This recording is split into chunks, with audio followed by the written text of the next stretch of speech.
Hi guys, இதுதான் என்னோடய first vlog. நான் இன்னையிலேருந்து புதுசாக விலாக்ஸ்லாம் போடலான் இருக்கேன். என்னை ஃபாலோ பண்ணி சப்போர்ட் பண்ணுங்கள் கைஸ். அப்போ இன்றைக்கி நான் செஸ்ட் அண்ட் ஷோல்டர்ஸ் தான் போட போகிறேன். ஃபஸ்ட்டு ஒர்க் அவுட்டுக்கு முன்னாடி ஸ்ட்ரெச்சஸ்லாம் பண்ணிவிட்டு வார்ம் அப்லாம் ஆரம்பித்தாச்சு. வார்ம் அப் வந்து நார்மலாக நம்ம பண்ணுறது தான். அப்புறம் லைட் வெயிட்டில் ஒரு சின்னதாட்டு ஒரு வார்ம் அப்பு.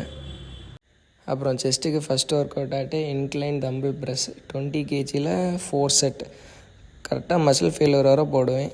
அதை முடிச்சுட்டு பெஞ்ச் ப்ரெஸ் பண்ணேன். பெஞ்ச் ப்ரெஸ் வந்து நம்ம பண்ணும்போது கையை ரொம்ப ஒய்டாக வைக்காதீங்க. கரெக்டாக நம்ம ஷோல்டர் விட்டில் வச்சிங்கன்னா கரெக்டாக நம்ம செஸ்ட் மசிலில் டார்கெட் ஆகும். அதை முடிச்சுட்டு அப்படியே இன்க்ளைன் ஃப்ளைஸ் போட்டேன். ஃப்ளைஸை முடிச்சுட்டு லேட்ரல் ரைஸ் ஆரம்பித்தேன். லேட்ரல் ரைஸில் ஒரு 4 செட்டு. அதை முடிச்சுட்டு அப்ரைட் ரோஸ் முடிச்சுட்டு அப்படியே வீட்டுக்கு கிளம்பியாச்சு. எனக்கு பஸ்ஸு ரொம்ப சீக்கிரம் வரனால காலைல வேறு எந்த வீடியோவும் எடுக்க முடியல. காலைல பஸ்ஸுக்கு ஓடிட்டு போய் பஸ்ஸை பிடிச்சிட்டு அப்படியே காலேஜ் போயாச்சு கைஸ்.